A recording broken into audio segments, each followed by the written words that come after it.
Jou, täna lähme külla Raivo Heinale, tuntud ka kui Eesti Top G. Räägime temaga juttu, räägime rahast ja loomulikult paneme talle puid alla. Lähme vaatame, meil on toole vaja kõigepealt.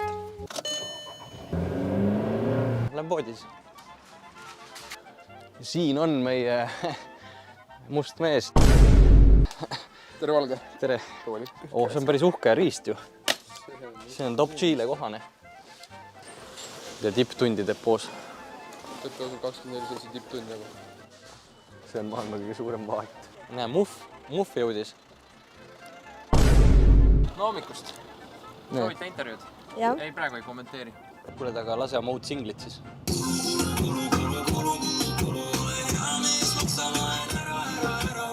Top G-le külla. See on siis mitte maja, vaid helikopteri maja. No tervist, Andreas. Tere, Fredi. Mehel ei ole mitte üks, vaid 2 kopterit.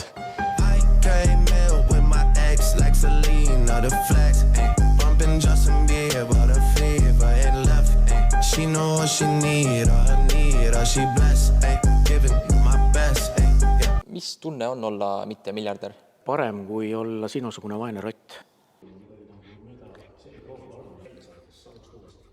Mulle väga meeldis nagu. Väga super, nagu see on see, mis sa hästi tegid, oli täpselt see, et mida mõned inimesed, kellega varem oleme teinud, ei ole julgenud teha, ongi see nagu jõhker minu solvamine, vaata, mis peabki täpselt nii olema. No ole hea. Okay. See on minu pusa. Ja näe, võtta Goodmani pusa ka. Goodmani pusa ka sulle. Okay. See on need samad toolid. Pusad kuluvad alati ära, nii et suured tänud, jah.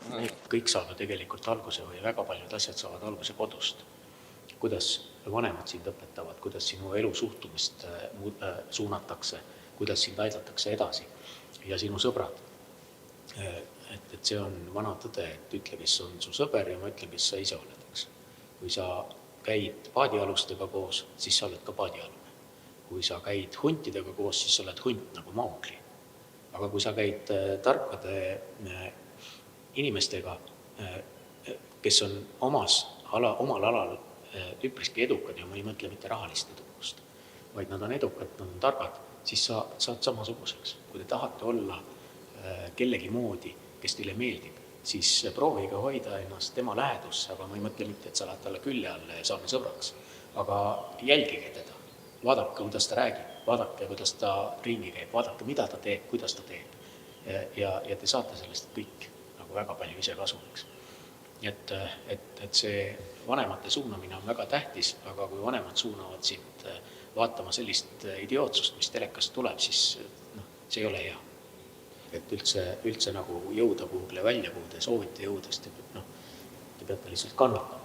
Aga ükski noor ei suuda seda kannata, väga vähesed suudavad. Kõik ettevõtjad on, nagu ma räägin, kollektiivne Jeesus. Lihtsalt sa pead kannatama. Sa saad mingi raha, tahaks minna ja teha midagi.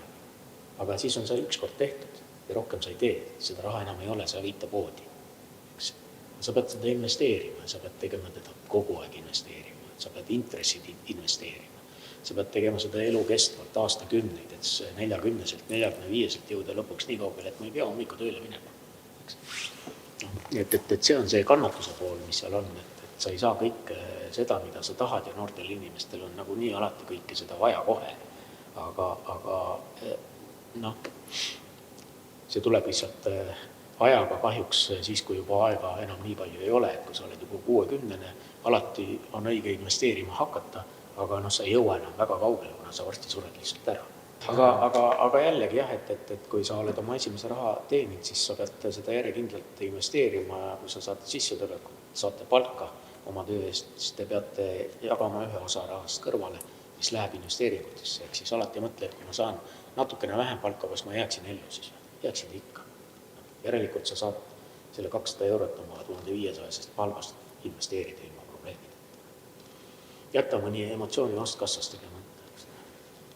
Mulle kleidid hästi meeldib. No võt, siis jätta mõni kleidid oma vastu. Arvutan. Oota, ma lähen täitsa sõidule või? Muidugi lähen.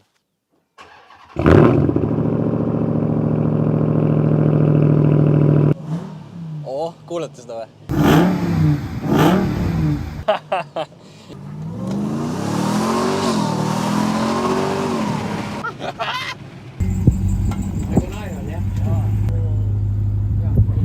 Kuidas siis meeldis Raivo juures?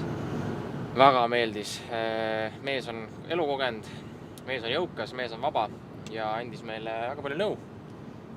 Mis ta rääkis meile, on ju, et tuleb altkäemakmise. Ma ei mäleta enam. Miks, Raivo? Miks?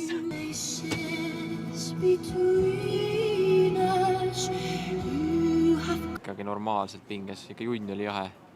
Sest sellest me jäime hiljaks, oota, las ma mõtlen, sinu pärast. Mis minu pärast? Ummikud olid. Muidugi ummikud. Ja tehtud ta nüüd sai. Mina arvasin, et Raivo Hein on meil kauge tulevik ja tuleb välja, et ta on tänane päev. Raivo Hein tegelikult on juba minevik, kuna me tegime ära, vaata. Ongi nii, jah? Raivo on väga asjalik vana nagu. Ja mida Andres näiteks ei ole. Ja õppida oli palju, pulli sai ja järgmise korrani. Kõik. Aitab küll.